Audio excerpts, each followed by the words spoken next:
bai, Dinirekin begon zara, eta ez beste talde batzuk bebai, planteatzen duzu zure tesia da, eta egia da, gaur egun, eta 21. mendien eta 2020 urtien danok onartu beharko dugula, musika begietatik sartzen dela. Bai, eta nik uste hori, generazioak ez, geroz eta gazteagoek, esaten da multipantaila direla, ez? Gu, igual mugikor batekin gaude, baina beraiek egongo dira mugikorra, telebista, tableta, eta azkenean begietatik sartzen zara, eta agian batzuk musikagatik ezagutzen zaituzte, baina beste batzuk ezagutuko zaituzte bideoklipagatik, eta gero taldeagatik interesatuko dira gehiago. Nik uste bai interesgarria dela oraindik taldeek diskak ateratzea, eta gainera nik ikusten dut gazte askok erosten dituztela taldea laguntzagatik. Gero agian ez daukaten nun entzun, edo ez daukate ohiturari, baina bai nahi dutela taldea lagundu. Etorkizunean talde horrek bideoklip bat egiteko edo dena delakoa. Apur bat aurre hartzen zabiltzate egoerari bebai. Saiatzen gara bai.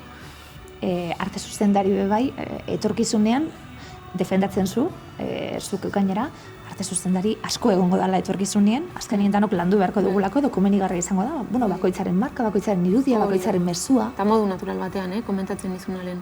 Bai, orain badirudi arte zuzendaria ez dut behar. Baina agian jende askok, edo talde batzuk badute, arte zuzendari bat, baina ez dute identifikatu. Aholkatzen dien pertsona bat, nik uste, eta bai, etorkizunean egongo da.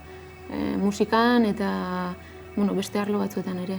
Eta purtsuet moldagarri hartun, hori kasi dugu jadanok, zurrun eta ideia zurrunetatik, azkenien zerrikituetatik mugitzen ikasi behar da, badaukazu esperientzia bat, purtsuet ez zetaken bideoklipek aipatzen gabiltz, errepidean horrekin egin zuten aurkezpena, zeuk egindako, atxien zauz, bideoklipa, horbe okerrezpan hau izan zenuten plan aldaketa bat egin beharra, eguzkia etzelako ateratzen. Hori izan zen, bai. Eta gero plan aldaketak, kontatuko didazu, eta plan aldaketak apur bat, konfinamendu garaietan be, alderantziz sortu duzue kanturen bat. Bai, hori da, aspaldi probatu nahi nuen zerbait peiorekin, banekien sentitzen nuen funtzionatuko zuela. Peiok oso ondo ulertzen du nik esaten diodan, edo irudi bat erakusten diodanean, berak badaki ze emozio ez, atxiki horri, eta nik ikusten nuen bazegoela kuadriako WhatsAppean bertan, ikusten nuen sentsazio negatibo generalizatu bat, baino jendeak behar zuen pixkat bultzada bat, esatea egiten ari garena merezi izango duela, ez?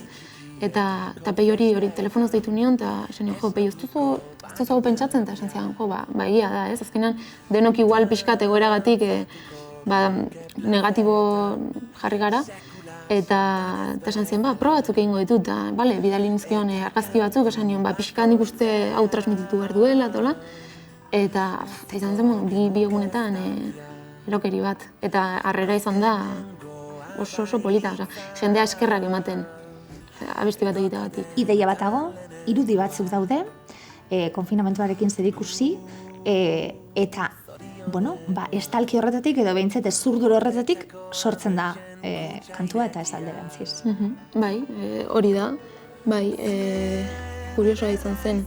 Nik ere esaten nion, pixkat positibotasun hori transmititzeko uda giroa transmititu hartzuela, eta horrek zer dakar, abestia simplea ez, baina bai izatea agian instrumentu gutxirekin, erraza, ez, pixkate horren, eta hori egin zuen berak, eta bai bien artean hortik jo genuen.